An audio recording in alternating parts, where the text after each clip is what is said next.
Okay, citizens are here today down at Leicester Market at one of the activation zones for Sky Ride 2011, and I've got with me Pete Fisher, who's representing Friends of the Earth. Hi Pete. Hello. What kind of things are you getting up to today? We're campaigning for a 20-mile-an-hour speed limit in the residential streets of Leicester. There are many advantages to 20-mile-an-hour limits, and they've been implemented in many cities, a number of cities around the country. Portsmouth is an outstanding one, where all residential streets are now 20-mile-an-hour limit. I believe Hull is another. The main advantage is that if you are in an accident, you have a much better chance of surviving the accident. And if you're a pedestrian or a cyclist, it's incredibly greater chance of surviving if the car's doing 20 and not 30 mph.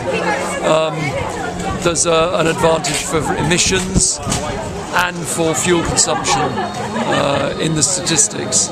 So it seems to me that it's a win-win campaign, and we're getting lots of people signing up today. Are you getting any kind of political sympathy from the, in the city and the county over this? In the city we are, yes. So the county's separate because we're campaigning to the city council, right, yeah. And therefore we're only collecting signatures from people who actually live in the city. Yeah. The county, some villages already have 20-mile-an-hour limits. It's quite surprising when you're driving around the county and come across one, where it should be the norm because of the advantages of doing it. Yes, we're getting sympathy from the city. The mayor has declared himself to be in favour of it. Yeah. We're trying to get a wider discussion of it going on. Yeah.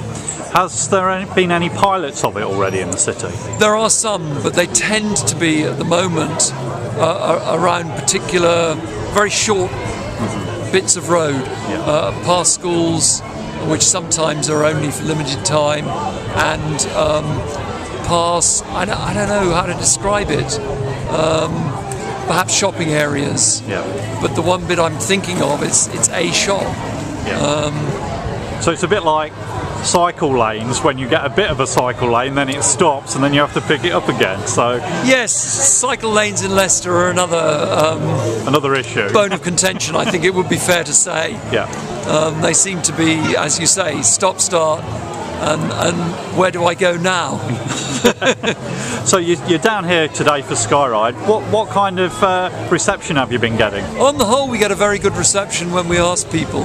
Lots of them are cycling straight past, of course, but when people are stopped, we're getting a good reception. Some people say no for various reasons. I find spurious, of course, but they say no, and that's fine. Yeah. So if you say the city mayor's sympathetic to the 20-mile-an-hour zone, how practically might he make that sort of like, transfer that into practicalities? Well, as I see it, it's a matter of, and as I understand it, as the Department of Transport sees it, it's a matter of putting up speed limits and changing from the 30-mile-an-hour speed limit in residential streets to a 20-mile-an-hour speed limit. And they don't have to do traffic calming measures and the like, which many people seem to think they need to do, but they don't, according to the Department of Transport. They may decide they need to, but that's a different matter. Okay, Pete, good luck with it today. Thank you. And I hope the 20-mile-an-hour zone is successful over a period of time. We'll see.